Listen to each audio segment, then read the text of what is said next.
సొంత అక్కని ఎవరన్నా ఓడగొట్టుకుంటారా? సొంత అక్కన నేను ఓడిపోయినా కదా, సొంత అక్కన సొంత అక్క కంటే ఎక్కువనే కదా. కేసీఆర్ కుటుంబంలో సభ్యుని కదా.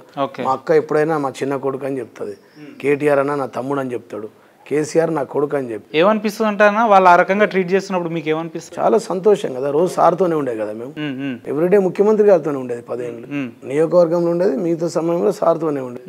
అంతకంటే సంతోషం ఏముంటది? ప్రతినిత్యం ముఖ్యమంత్రి గారి ఇంట్లో ఉంటుంటే కాన్స్టిట్యున్సీ ప్రజలను కలిసిన తర్వాత సార్ దగ్గరికి పోయి. స్థానిక ఎమ్మెల్యే రాకేష్ రెడ్డి గారు మాట్లాడుతూ 10 ఏళ్లలో అక్కడ ప్రభుత్వ పాఠశాల బాత్రూమ్లు క్లీన్ చేయాలంటే కాలేదు, నేను తీసుకున్నా అని చెప్పి మాట్లాడుతున్నాడు.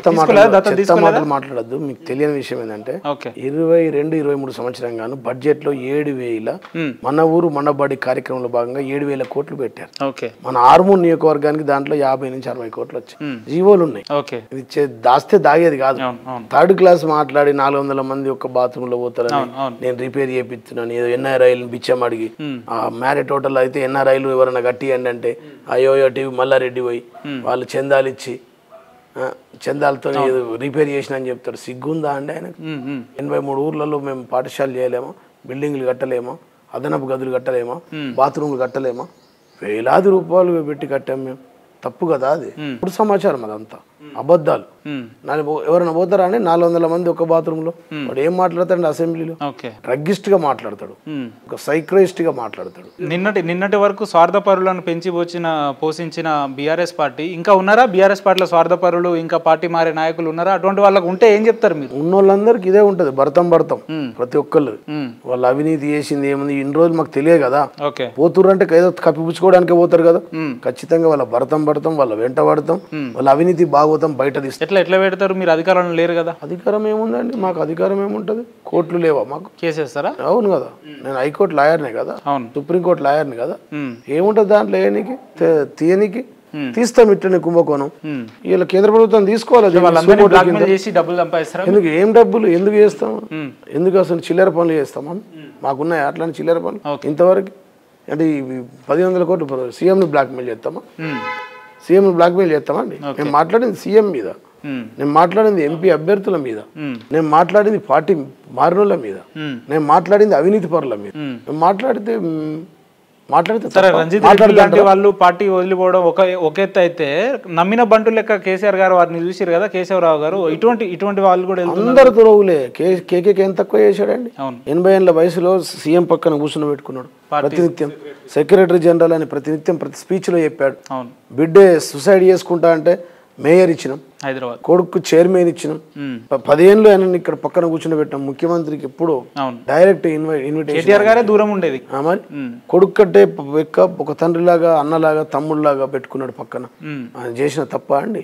పట్నం మహేందర్ రెడ్డి గారికి మేము చేసిన తప్పేందని 2 సార్లు మంత్రి ఇవ్వడం తప్ప, సీఎం కి శ్రీహరి గారికి ఇవ్వడం తప్ప, ఎంపీ ఇవ్వడం తప్ప, 2 సార్లు ఎమ్మెల్యే ఇవ్వడం తప్ప, అలా బిడ్డకి సిటిఎం రాజాయన్ కాదని చెప్పి రాజాయన్ కాదని సిట్టింగ్ ఎమ్మెల్యే కాదని ఈ రంజిత్ రెడ్డి అంటే కోళ్ళు అమ్ముకుని, కోళ్ళ దానం అమ్ముకుని, కోళ్ళకు సూదులు ఇచ్చేటోని తీసుకొచ్చి ఎంపీ వేయడం మా తప్ప, అత్యున్నత గౌరవం ఇవ్వడం మా తప్ప, ప్రతి దాంట్లో ప్రతినిత్యం ఇనాగ్రేషన్ లో పాల్గొనించడం తప్ప, ఆయన పరపతి పెంచడం తప్ప, ఆయన ఇట్లా మా పేరు చెప్పి చెట్టు పేరు చెప్పి కాయలు అమ్ముకున్నట్టు ముఖ్యమంత్రి గారిని చూపించి మొత్తం ఈ భూ కబ్జాలు చేయడము, బ్యాంకులలో లోన్లు చేయడము, ఈ ఇల్లీగల్ కన్స్ట్రక్షన్ చేయడం, దేవుడి గుడులను మింగడం. చేవల ప్రజలకు ఏం చెప్తారు మీరు రంజిత్ రెడ్డి గారిని ఉద్దేశించి? రంజిత్ రెడ్డి ఆ ప్రాంత పోడుగాడు, ఆ ప్రాంతానికి సంబంధం లేదు. 3,000 ఎకరాలు దోసుకున్న అవినీతి పరుడు, అనకొండ, నల్ల తాజ్పురాము, ఓడించండి అని చెప్తున్నా.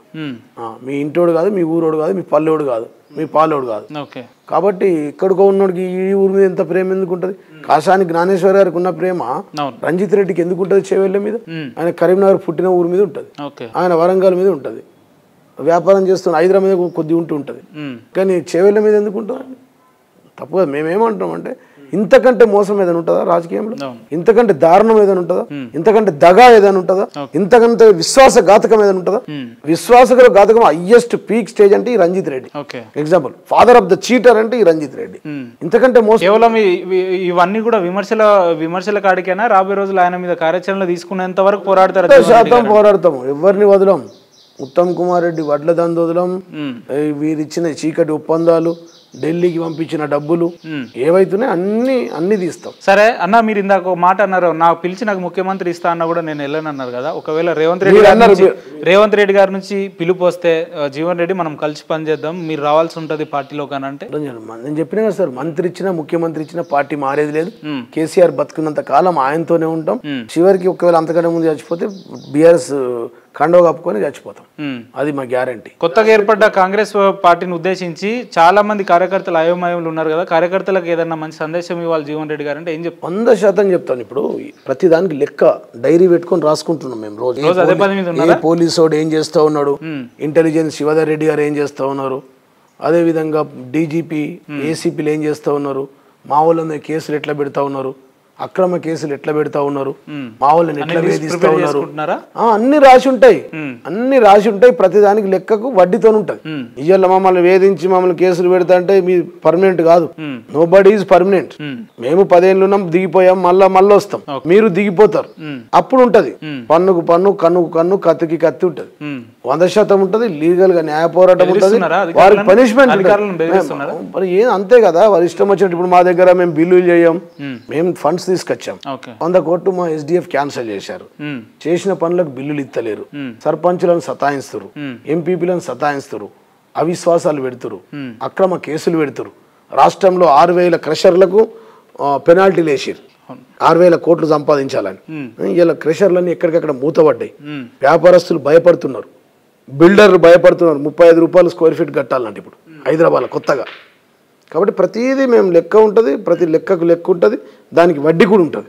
మేమే పర్మనెంట్ అని అనుకోవద్దు, ఎవరు అనుకోవద్దు. అది టీఆర్ఎస్ పార్టీ పరిస్థితి ఏంది? మళ్ళీ అధికారంలోకి వస్తాం కదా, మళ్ళీ మనదే ప్రభుత్వం ఉంటుంది. మీరు అప్పుడు ఖచ్చితంగా మళ్ళీ ఇంటర్వ్యూ చేద్దాం మనం. అంటే అది ఎప్పుడన్నా 5 ఏళ్ల తర్వాత ముచ్చట చెప్తున్నారు, ఈ గ్యాప్ లో అంటున్నారా మీరు? ఎప్పుడైనా సరే, ఎప్పుడు ఎలక్షన్లో తప్పుడు మాదే ఉంటుంది. ఎలక్షన్లు ఎప్పుడు వచ్చినా గెలుపు మాదే. ఒకసారి ఎలక్షన్లు వచ్చిపోయిన తర్వాత మళ్ళీ 5 ఏళ్ళకే ఉంటది కదా, మీరేమో మళ్ళీ వస్తే ఇంకో 2 ఏళ్లకు సంవత్సరానికి అయితే రావు కదా. అయితే ఈ అప్రకటిత ఎమర్జెన్సీలు ఏమన్నా జరగచ్చు, చెప్తా ఉన్నాం కదా కేంద్రంలో. వీళ్ళేం తక్కువ కాదు, కాంగ్రెస్ వాళ్ళైనా బీజేపీ వాళ్ళైనా దొందే. వాళ్ళు ఏం చేస్తారో వాళ్ళకే తెలియదు. వాళ్ళకు కాంగ్రెస్ లో అయితే ఎలక్షన్స్ వస్తే సిద్ధంగా ఉన్నారా కొట్లాడడానికి? రెడీగా ఉన్నాం, సిద్ధంగా ఉన్నాం. గెలుపు మాదే. ఇప్పటికిప్పుడు ఎన్నికలు వచ్చినా గెలిచేలానే ఇప్పుడు ఎన్నికలు వస్తే 82 సీట్లు మేము గెలుస్తున్నాం. అందులో జీవన్ రెడ్డి గారు 2.5 లక్షలు 100% మొదట్లో ఉంటది, అది మొదటి సీటు. ఆ రోజు నేను ఒక సెంటిమెంట్, టీఆర్ఎస్ పార్టీకి నేను ఒక సెంటిమెంట్. ఆ రోజు 2012లో గౌరవ ముఖ్యమంత్రి కేసీఆర్ గారు మా ఇంటికి వచ్చి మా ఇంట్లోనే ఉండి ఆ రోజు ఆవిర్భావ సభ పెట్టిన తర్వాత వచ్చి నన్ను మొట్టమొదటిగా తెలంగాణ రాకముందు ఉపేందర్ గారు నన్ను మొదటి సీట్ ఇచ్చారు. ఆశన్న గారి జీవన్ రెడ్డి ఆర్మూర్ నియోజకవర్గం అక్షయ తృతీయ రోజు మొదటి సీట్ ఇచ్చారు. మొదటి సీట్ ఇచ్చారు, నమ్మకం. అప్పుడు అన్నారు అందరు, సురేష్ రెడ్డి నేను ఆ పార్టీలో ఉండే కాంగ్రెస్ లో, ఆయన 4 సార్లు ఎమ్మెల్యే, వాళ్ళ నాయన ఎమ్మెల్యే, వాళ్ళ తాత సమితి ప్రెసిడెంట్, ఖాందాన్ ఫ్యామిలీ ఉండే.